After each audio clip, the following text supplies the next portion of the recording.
Pharmacy academy welcomes you students. आज के lecture में हम क्वालिटी कंट्रोल का रिमेनिंग टॉपिक कवर करने जा रहे हैं। तो आज का हमारा जो टॉपिक है वह है sources of impurities in pharmaceuticals.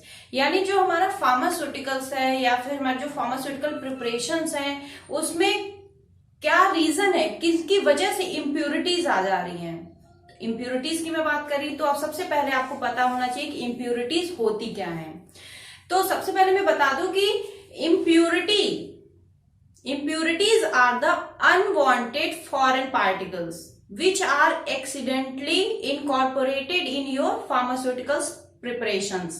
यानी impurities क्या है, वो एक अनवांटेड फॉरेन पार्टिकल्स है जो हमें नहीं चाहिए होता है, लेकिन किसी न किसी वजह से, चाहे वो हमारे एक्सीडेंटली ये आके इनकॉर्पोरेट हो जाता है या फिर हमारी किसी गलती की वजह से आके इनकॉर्पोरेट हो जाता है, तो हमारे प्रोडक्ट की स्टेबिलिटी को वो डिस्टर्ब करता है। ठीक है, तो आज हम यही देखेंगे कि क्या क्या रीजन है, किसकी वजह से हमारे फार्मास्यूटिकल प्रिपरेशन में इम्प्योरिटीज आ जाती हैं। ठीक है, तो आइए शुरू करते हैं। तो सोर्सेज ऑफ इम्प्योरिटी, इम्प्योरिटीज को हमारे यहाँ 4 टाइप में डिवाइड किया गया है कि कौन से ऐसे 4 रीजन है जिनकी वजह से ये इम्प्योरिटीज हमारे फॉर्मुलेशन को आकर के हमारे फाइनल प्रोडक्ट की स्टेबिलिटी को डिस्टर्ब करती हैं। तो सबसे पहला जो रिस्पॉन्सिबल फैक्टर है इम्प्योरिटीज के लिए वो है हमारा रॉ मटेरियल्स।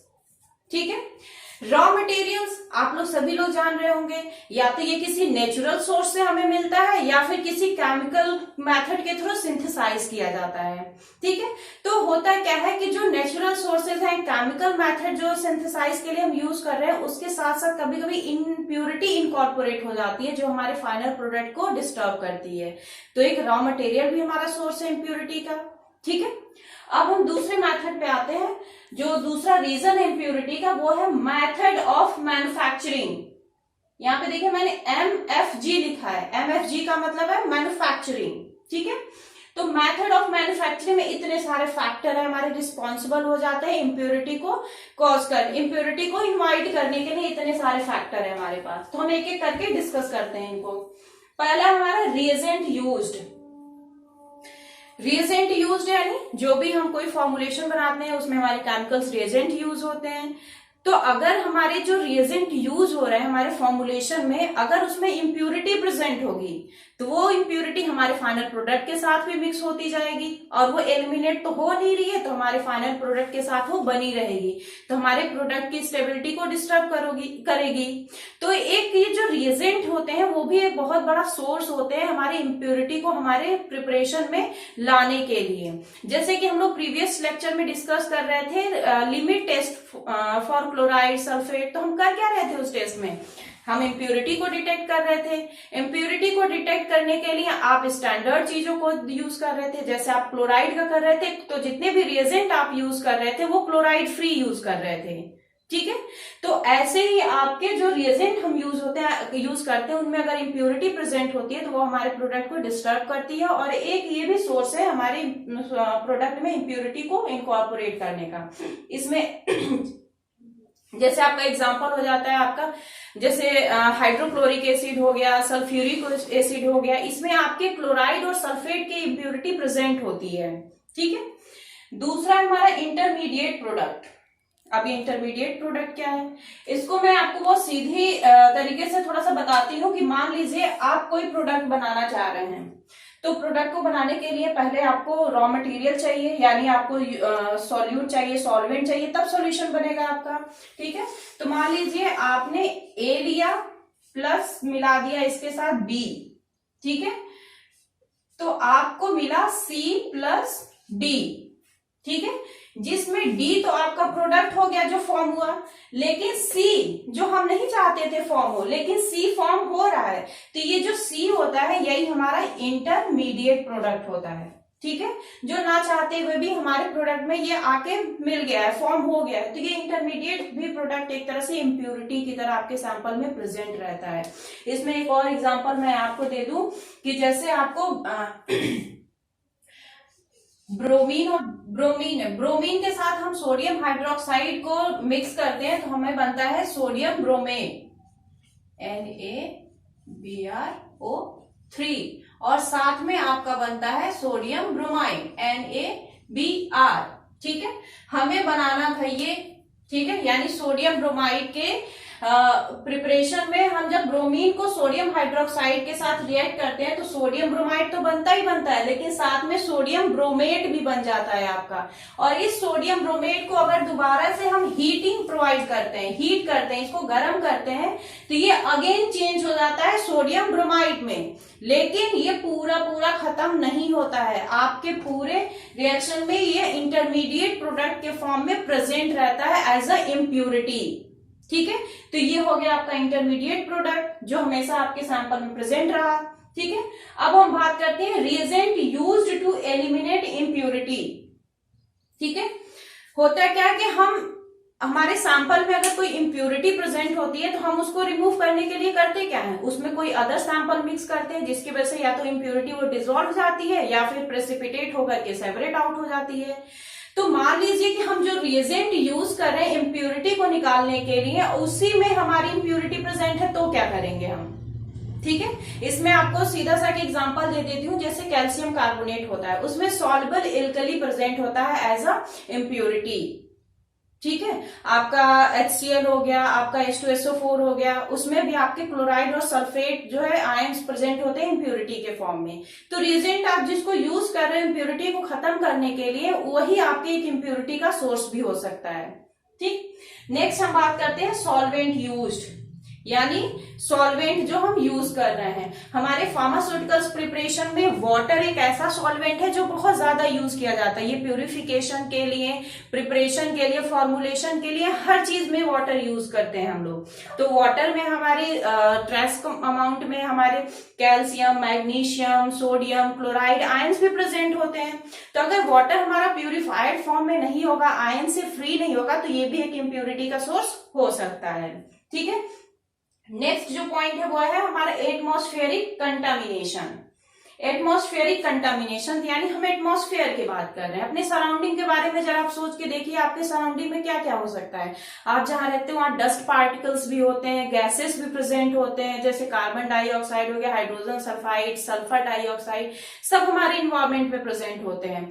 तो अगर इन इन्वायरमेंट को हम कंट्रोल करके नहीं रखेंगे अपने फॉर्मुलेशन एरिया से, जहां पे हम प्रिपरेशन कर रहे हैं, तो वो हमारे प्रोडक्ट के साथ आकर के इंटरैक्ट होते हैं और इंटरैक्शन करेंगे, यानी वो इम्प्यूरिटी कॉज करने का काम करते हैं और हमारे प्रोडक्ट की स्टेबिलिटी को डिस्टर्ब करने का काम करते हैं। ठीक है, तो एटमॉस्फेयर भी आपका एक मेजर फैक्टर है इम्प्यूरिटी कॉज करने के लिए। ठीक है, तो ये पोर्शन आपका कंप्लीट हो गया। अब हम आते हैं मैन्युफैक्चरिंग हजार्ड्स में। ठीक, यहाँ पे देखते हैं कौन कौन से फैक्टर है जो इम्प्यूरिटी के लिए रिस्पॉन्सिबल है। तो सबसे पहला जो फैक्टर है वो है कंटामिनेशन फ्रॉम पार्टिकुलेट मैटर। ठीक है, पार्टिकुलेट मैटर का मतलब हो गया कि मान लीजिए आप कोई फॉर्मुलेशन बना रहे हो, तो उसमें आप जो ग्लासवेयर्स यूज करते हो, मेटल की चीजें यूज करते हो, जैसे आप टैबलेट के लिए पंचिंग मशीन यूज करते हो, फीलिंग मशीन यूज करते हो कैप्सूल के लिए, उसके कोटिंग मशीन भी आप यूज करते हो। तो होता क्या है, कभी कभी आपके कुछ ग्लास के ट्रेसेस और मेटल के ट्रेसेस आपके फॉर्मुलेशन में आकर के गिर जाते हैं या टूट के उसके साथ रिलीज होकर के मिक्स हो जाते हैं। तो ये जो आपके पार्टिकुलेट मैटर से रिलीज होने वाली चीजें हैं, वो भी आपका एक इम्प्यूरिटी की तरह ही काम करती हैं। तो आपके पार्टिकुलेट मैटर भी इम्प्यूरिटी के लिए रिस्पॉन्सिबल है। दूसरा है आपका क्रॉस कंटामिनेशन। क्रॉस कंटामिनेशन का मतलब होता है कि मान लीजिए आप दो या दो से अधिक प्रोडक्ट को एक साथ रख के ही बना रहे हो, सेम टाइम पे दोनों का फॉर्मुलेशन कर रहे हो। तो दोनों अगर एक साथ आप रखोगे, दोनों को अलग अलग आप करने की पूरी एक तरह से व्यवस्था नहीं करोगे, सेपरेट आउट करने के लिए कोई आप पहले से प्रिपेयर होके नहीं बैठोगे, तो क्या हो गया, प्रोडक्ट्स केमिकल एक दूसरे के साथ मिलेंगे और मिलेंगे तो कंटामिनेशन क्रॉस करेंगे। तो जब दो या दो से अधिक फॉर्मुलेशन को आप सेम टाइम पे सेम जगह पे प्रिपेयर करते हो, तो उनके बीच में होने वाले कंटामिनेशन को क्रॉस कंटामिनेशन कहा जाता है। ठीक है, अगला पॉइंट हमारा कंटामिनेशन बाय माइक्रोब्स। माइक्रोब्स तो है ही हमारे कंटामिनेशन के लिए रिस्पॉन्सिबल, क्योंकि जितने भी हमारे लिक्विड प्रिपरेशन होते हैं या टॉपिकल प्रिपरेशन होते हैं, उनको कंटामिनेशन से बचाने के लिए बहुत हमें प्रिपेयर होना पड़ता है। जैसे कि आप लोग एसेप्टिक एरिया का नाम सुने होंगे, एसेप्टिक जोन जो होता है, एसेप्टिक जोन को अगर पूरा आप मेंटेन करके नहीं चलोगे, जो हमारे लिक्विड प्रिपरेशन हो गए, टॉपिकल प्रिपरेशन हो गए, वो माइक्रोब्स की वजह से कंटामिनेट हो सकते हैं। ठीक है, नेक्स्ट हमारा errors in manufacturing. Errors in manufacturing में क्या हो सकता है, इसकी वजह से कैसे कंटामिनेशन आ गया।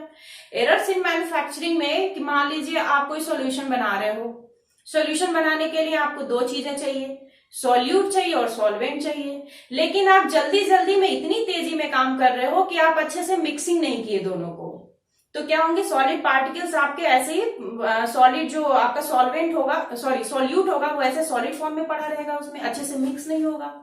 ठीक है, कभी आपको मान लीजिए फीलिंग करनी है तो आप अच्छे से फीलिंग नहीं कर रहे हो, कोटिंग अच्छे से नहीं कर रहे हो, तो ये कहां से एरर आ रही है, आपके मैन्युफैक्चरिंग में एरर आ रही है, और ये एरर आपका एक तरह से इम्प्योरिटी का काम करेगा, आपकी क्वालिटी को डिस्टर्ब करने का काम करेगा। तो आपके एरर्स जो होते हैं, मैन्युफैक्चरिंग जो एरर्स होते हैं, वो भी आपके रिस्पॉन्सिबल होते हैं क्वालिटी को डिस्टर्ब करने के लिए। नेक्स्ट पॉइंट है आपका errors in labelling and packaging. Labelling और पैकेजिंग में कैसे एरर हो जाएगा, मान लीजिए कि आप एक ही जैसा same colour, same shape, size में देखने वाली चीजों को आप एक ही नाम से लेबल करते चले जा रहे हो। ठीक है, तो इससे एरर हुआ ना, कि मान लीजिए आप गोल दिखने वाला टैबलेट है और पीला दिखने वाला टैबलेट है, वो उसका नाम ए है, और सेम गोल और पीला दिखने वाला टैबलेट है लेकिन उसका नाम बी है, तो आप दोनों पे ए लेबलिंग कर दोगे तो आपके प्रोडक्ट में लेबल तो गड़बड़ हो गया। अब आपको जहां ए यूज करना होगा वहां पे आप ए के साथ बी वाला भी यूज कर लोगे, तो इसकी वजह से अगर आप लेबल प्रॉपर नहीं करोगे तो आपके प्रोडक्ट में, आपके एक्सिपिएंट्स के मिक्सिंग में, उनकी एक्टिविटी में चेंजेस आ सकती हैं जो आपके लिए प्रोडक्ट की स्टेबिलिटी को डिस्टर्ब कर सकती हैं। ठीक है, तो ये आपके जो मैन्युफैक्चरिंग हजार्ड्स थे, इम्प्योरिटी के लिए रिस्पॉन्सिबल थे, इनको भी हमने देख लिया। अब हम आते हैं लास्ट पॉइंट की तरफ, जो कि हमारा इंस्टेबिलिटी ऑफ प्रोडक्ट, यानी प्रोडक्ट की इंस्टेबिलिटी को, यानी स्टेबिलिटी को डिस्टर्ब करने वाले कौन कौन से फैक्टर रिस्पॉन्सिबल है, और ये फैक्टर भी हमारी तरह से एक तरह से एरर का काम करेंगे, यानी हमारी तरह इम्प्योरिटी का काम करेंगे, क्योंकि पूरा इम्प्योरिटी कर क्या रहा है, ये हमारी मेन चीज है, हमारे प्रोडक्ट की क्वालिटी को डिस्टर्ब कर रहा है ये। ठीक है, तो हम इन पॉइंट्स को भी देख लेते हैं। तो सबसे पहला है point chemical instability. Chemical instability का मतलब हुआ कि हमारे केमिकल को आपने प्रॉपर स्टोरेज कंडीशन नहीं दिया, प्रॉपर स्टोरेज कंडीशन नहीं दोगे तो उसमें जो केमिकल्स के बीच में लोचा होगा, रिएक्शन होगा, वही उसकी केमिकल इंस्टेबिलिटी कहलाएगी। ठीक है, यानी प्रॉपर स्टोरेज कंडीशन ना देने की वजह से केमिकल्स के बीच में अनवांटेड रिएक्शन हो जाते हैं जो आपको नहीं चाहिए, तो उसकी वजह से आपके प्रोडक्ट की स्टेबिलिटी डिस्टर्ब होती है। ठीक है, दूसरा पॉइंट है आपका फिजिकल इंस्टेबिलिटी। फिजिकल इंस्टेबिलिटी कैसे आता है, फिजिकल इंस्टेबिलिटी होने से आपके प्रोडक्ट का शेप चेंज हो जाएगा, कलर चेंज हो जाएगा, ऑर्डर चेंज हो जाएगा, कभी कभी उसमें आपका एग्लूमरेशन हो जाता है, सेडिमेंटेशन हो जाता है, केकिंग कॉज हो जाती है, यानी प्रोडक्ट कभी कभी क्या होता है, आप देखते हो कि लिखा रहता है shake well before use, syrup वगैरह कुछ रहते हैं आपके, सस्पेंशन वगैरह जो होते हैं, तो उसमें अगर आपके फिजिकल प्रॉपर्टी उनकी डिस्टर्ब होती है, जो आपके सस्पेंशन इमल्शन होते हैं, उसमें आपके जो सॉलिड पार्टिकल्स होते हैं नीचे सेटल डाउन हो जाते हैं, यानी उनकी स्टेबिलिटी अब खराब हो रही है। ठीक है, तो ये फिजिकल फैक्टर भी आपके रिस्पॉन्सिबल होते हैं। रिएक्शन विथ कंटेनर्स, कंटेनर भी आपका एक रिस्पॉन्सिबल है इम्प्योरिटी के लिए। कंटेनर में क्या होता है कि मान लीजिए आप प्रोडक्ट को स्टोर करके तो रख रहे हो, लेकिन मान लीजिए आप ग्लास कंटेनर यूज कर रहे हो तो, और प्लास्टिक कंटेनर यूज कर रहे हो, तो ग्लास कंटेनर की एक बड़ी डिसएडवांटेज क्या होती है कि वो मतलब स्लोली एल्कली रिलीज करता रहता है। जो ग्लास कंटेनर्स होते हैं, जो एल्कली आपके प्रोडक्ट के साथ जाकर के उसकी स्टेबिलिटी को डिस्टर्ब करेगा। ऐसे हम ग्लास कंटेनर की बात करें तो जो ग्लास कंटेनर्स होते हैं आपके, उसमें प्लास्टिसाइजर्स मिले होते हैं उनको बनाने के लिए, तो प्लास्टिसाइजर भी आपके प्रोडक्ट के साथ इंटरेक्ट करते हैं। तो मेनली जो आपके कंटेनर्स होते हैं ना, वो भी आपके एक तरह से इम्प्योरिटी का सोर्स है। अगर उनको आप अच्छे से सही टाइम तक मेंटेन करके नहीं चलोगे, आप सबसे अच्छी चीज है आप स्टील के कंटेनर यूज करो, उसमें स्टेबिलिटी के चांसेस ज्यादा हो जाते हैं। ठीक है, नेक्स्ट है हमारा टेम्परेचर। टेम्परेचर तो मेजर फैक्टर है ही। टेम्परेचर अगर हम अपने प्रोडक्ट के स्टेबिलिटी के अकॉर्डिंग नहीं मेंटेन करेंगे तब हमारा प्रोडक्ट तो गड़बड़ हो जाएगा, क्योंकि आप लोग मार्केट से दवाई खरीदते हो तो उस पर जरूर लिखा रहता है प्रोटेक्ट फ्रॉम डायरेक्ट सनलाइट, और आप डायरेक्ट सनलाइट में उसे ले जा करके रख दोगे तो उसके प्रोडक्ट को क्या होगा, उसमें डिकम्पोज होना शुरू हो जाता है वो। ऐसे ही आपका जो वैक्सीन्स होते हैं उनको कोल्ड स्टोरेज कंडीशन में रखा जाता है, तो सबकी एक एक प्रॉपर स्टोरेज कंडीशन होती है। टेम्परेचर के अकॉर्डिंग जब आप उसे स्टोर नहीं करेंगे तो उसमें आपके केमिकल फिजिकल इंस्टेबिलिटी आ जाती है, जो कि प्रोडक्ट की क्वालिटी को डिस्टर्ब कर देती है। तो स्टूडेंट्स, ये रहा आपका sources of impurity. I hope आपको समझ में आया होगा। अगर इस क्वेश्चन से रिलेटेड कोई भी आपको पॉइंट समझ में ना आया हो तो आप मुझसे कमेंट बॉक्स में मेंशन कर दीजिएगा, हम लोग दोबारा से उसको समझ लेंगे। बाकी थैंक यू।